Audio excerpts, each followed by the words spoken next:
aujourd'hui, la Confédération paysanne du Rhône a décidé d'organiser un marché paysan devant une grande surface.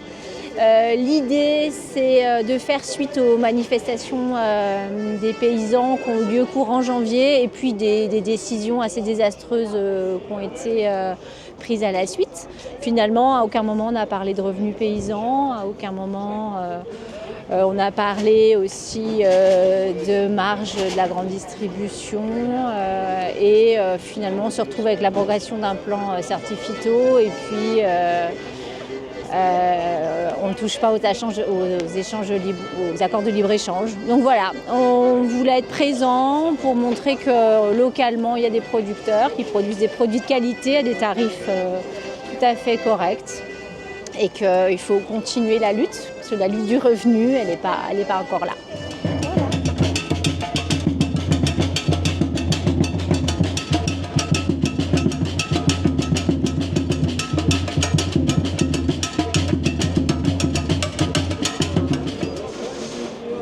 Nous écouter, oui et non. En fait, pour être écouté, il faudrait déjà avoir la volonté d'aller, entre guillemets, revendiquer. Et c'est vrai que, en tout cas, pour mon cas personnel, pour l'instant, c'est pas que j'ai pas envie, c'est surtout que j'ai pas le temps. C'est que c'est un métier, donc on essaie de moins travailler le week-end, c'est-à-dire de juste nourrir les animaux, c'est-à-dire travailler 2 fois 5 heures le week-end.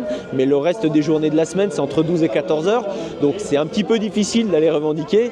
Et par exemple, sur ce marché, c'est exceptionnel que j'ai un jeudi après-midi disponible. Ça tombait le seul jeudi du mois où j'ai rien. Sinon, on est soit sur l'élevage, soit la transformation, soit la vente.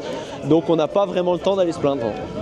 Parce que vous faites quoi? Du légume Moi, je fais du légume biologique de saison et local. Je vends à pas plus de 5 km de chez moi. D'accord. Et vous avez quelle surface? J'ai 2 hectares. Avec 2 hectares, on arrive à vivre. Mais très bien même. Je pourrais même vivre avec un hectare. Mais j'ai un mode de travail où je fais reposer mes terres. Donc il faut un petit peu de surface pour faire tourner les terres.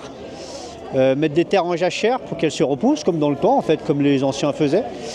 Et puis on va remettre en culture sur 2 ans et faire reposer les... Voilà. Donc on respecte la terre. Il y aurait suffisamment de paysans pour nourrir les populations en France? C'est-à-dire qu'après, si on mise tout sur l'agro-industrie, non. Parce que c'est pas une réponse qui paraît être sensée. Après, si on mise sur l'agriculture paysanne, qu'on facilite l'installation des agriculteurs, qu'on arrête la course à l'hectare, la course à l'agrandissement, oui, pour maintenir une agriculture de qualité et de proximité, parce que nos campagnes vont être désertes aussi. Pourquoi je suis là? Juste pour dire mes revendications, en fait, pour venir faire voir qu'on est en local et puis qu'on aimerait bien toucher un petit peu plus de sous. Parce que vous n'arrivez pas à vivre correctement. Mais je vis très bien, moi. Mais on pourrait vivre bien mieux. On vit très bien avec nos petits moyens, on va dire. On pourrait vivre bien mieux. Nous, en tant que paysans, on pourrait être aisés. C'est difficile parce que le prix auquel on devrait vendre nos produits pour pouvoir se rémunérer ne serait pas concurrentiel par rapport à... déjà, on n'est pas concurrentiel par rapport à des produits conventionnels et on serait vraiment beaucoup trop cher par rapport aux habitudes de consommation de nos clients et on serait sur du prix du bœuf pour du porc, ce qui fait que seule une petite partie de la population pourrait ou serait prêt à se le payer. Donc dans ce cas-là, nous, si on ne peut pas vendre nos produits, de toute façon, on ne pourrait pas en vivre. Donc on a fait le choix d'avoir des tarifs assez bas, mais qui pour le moment, pour nous, ne sont pas rémunérateurs. Mais avec une perspective, quand les emprunts seront remboursés, quand on sera installé un peu plus longuement, d'avoir des prix qui du coup correspondront plus à ce qu'on a comme charge. Mais là, en jeune installé, c'est vrai qu'on a une difficulté à faire face du coup à équilibrer les charges et les produits, quoi. Quelle difficulté? Je dirais qu'on a une difficulté où j'ai l'impression que les gens viennent de moins en moins nous voir, en fait. On est laissé un petit peu de côté et j'arrive pas à comprendre pourquoi. C'est peut-être pour ça que je suis là aujourd'hui.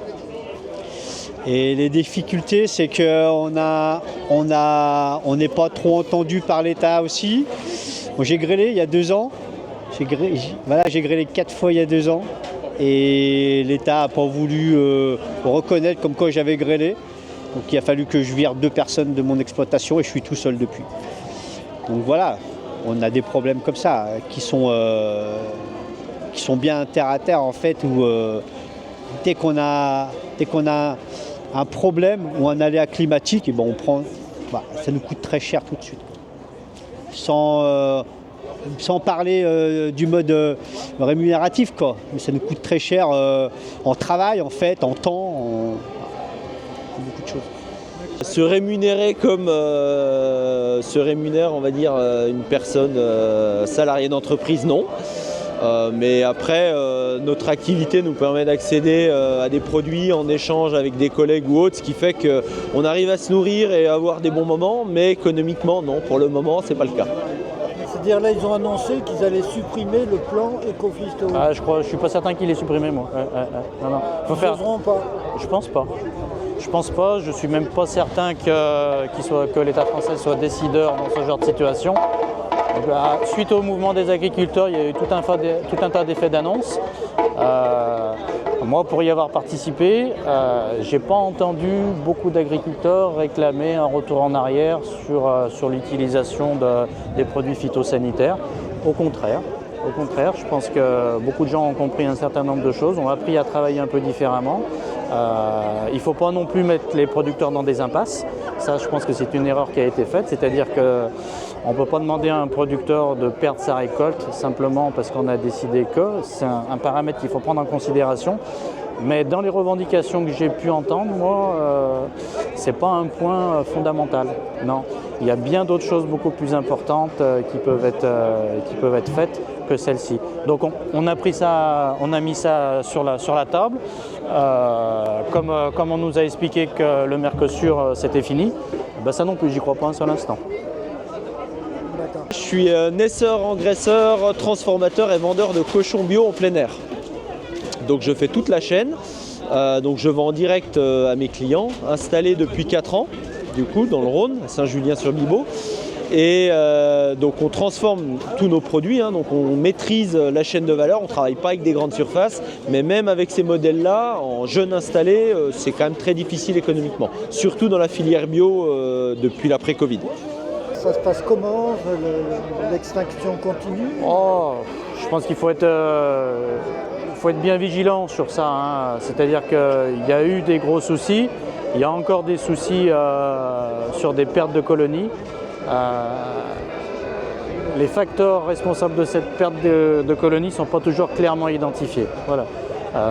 Il s'est passé des choses aux États-Unis qui ont été démontrées, notamment sur l'utilisation des néonicotinoïdes et sur l'utilisation de certains produits qui étaient passés sur des arbres fruitiers, notamment les amandiers.